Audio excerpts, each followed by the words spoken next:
Bună ziua și bine ați venit pe canalul meu. Am terminat primul ciorap curcubeu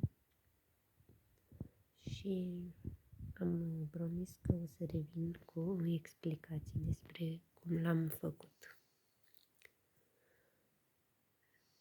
Pe cel de-al doilea o să îl fac după ce trec sărbătorile. Până atunci am luat o pauză, am trecut și printr-o răceală destul de puternică și nu am mai lucrat, dar după sărbători voi termina perechea. Deci să revenim la ciorap și să vă explic cum am lucrat eu.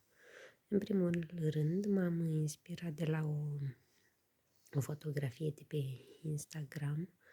De acolo am luat modelul. Nu se vede chiar așa bine, nu am nici lumina chiar atât de bună aici în cameră și doarme și băiețelul meu și o să încerc să vă explic cât de bine pot. Am făcut mai întâi aici călcâiul, am pornit pe 10 ochiuri, apoi am înmulțit în ambele părți până la 24.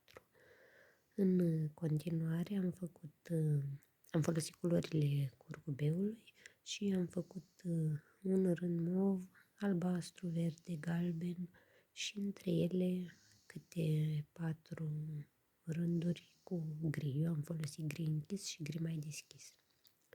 Apoi după ce am terminat dungile curcubeu, mai departe am format călcâiul, dar înainte de călcâi, după ultima dungă roșie, am făcut 10 rânduri cu gri.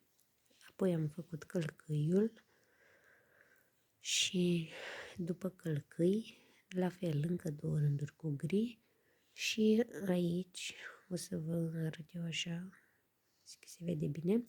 Am făcut 2 ochiuri mov, 2 ochiuri gri, 2 ochiuri mov, 2 ochiuri gri, 2 rânduri. Apoi am făcut mai departe 2 rânduri cu gri și am continuat albastru, verde, galben, portocaliu și roșu. După roșu, la fel 2 rânduri gri și apoi am închis ochiurile.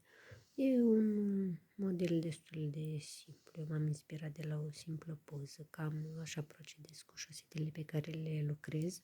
Pe Instagram sunt modele foarte frumoase și de acolo îmi place foarte mult să mă inspir. Am salvat o mulțime de modele, nu știu când o să le fac pe toate, pentru că timpul nu-mi permite să lucrez chiar atât de mult, mai am și alte treburi de făcut, dar încet, încet sper să termin și o să vă prezint așa în mare lucrările făcute de mine. Vreau să vă spun că am probat ciorapul, vine foarte bine pe picior. Imediat o să mă încalț cu el și o să vi-l arăt. Așa vine pe picior ciorapul. Vreau să spun că îmi plac foarte mult, sunt foarte mulțumită de rezultat și sper să lucrați și voi și să vă placă. Vă aștept la următoarele tutoriale. O zi bună și mulți pupici. La revedere! Și vreau să îmi scuzați vocea, dar răceala încă nu a trecut și încă mă mai doare gâtul.